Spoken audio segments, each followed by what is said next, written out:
En réalité, la crucifixion de Jésus, c'est quelque chose qui est tout à fait insaisissable par l'esprit humain. On ne peut pas y arriver à comprendre et à saisir ce qui s'est passé sur la croix par nous-mêmes, en réalité. Et c'est pas que Dieu fait des choses bizarres puis qu'on doit les deviner. C'est qu'il avait mentionné ces choses-là.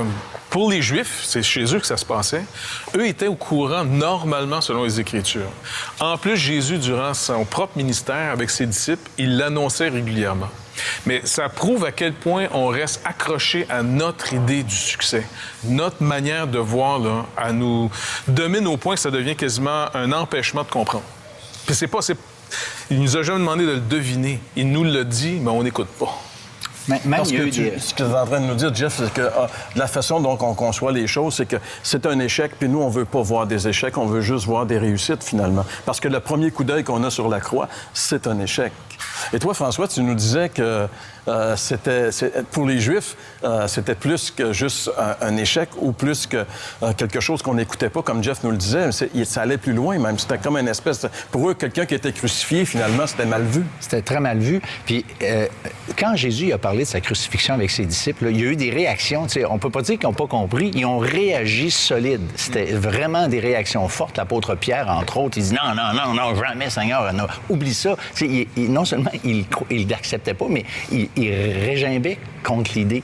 Et dans un texte de l'apôtre Paul, dans la première épître aux Corinthiens, Paul va dire « Car puisque le monde, avec sa sagesse, n'a point connu Dieu, il a plu à Dieu, dans sa sagesse, de sauver les croyants par la folie de la prédication.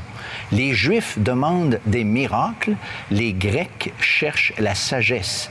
Nous prêchons Christ crucifié, scandale pour les Juifs et folie pour les païens. » Donc, Paul le dit en toutes lettres que finalement, il n'y a personne qui saisit ça par son intelligence. Ça prend autre chose, quelque chose de plus. C'est une révélation. Il faut le dire, c'est une révélation. Puis pour recevoir cette révélation-là, il faut aussi que Dieu se révèle à nous en ce qui nous concerne, qui on est.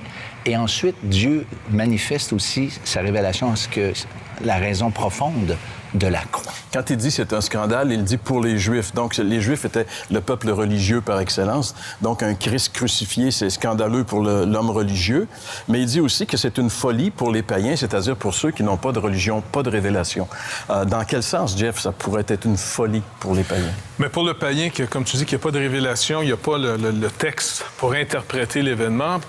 Comment un gars qui finit abandonné de tous, battu à mort, crucifié, humilié, rejeté par les siens,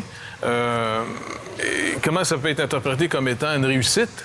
C'est un échec total. Donc, puis on pense à un autre, comme on le mentionnait plus tôt, un autre homme qui est mort à 33 ans, Alexandre le Grand. Lui, il est quand même mort après avoir conquis le monde.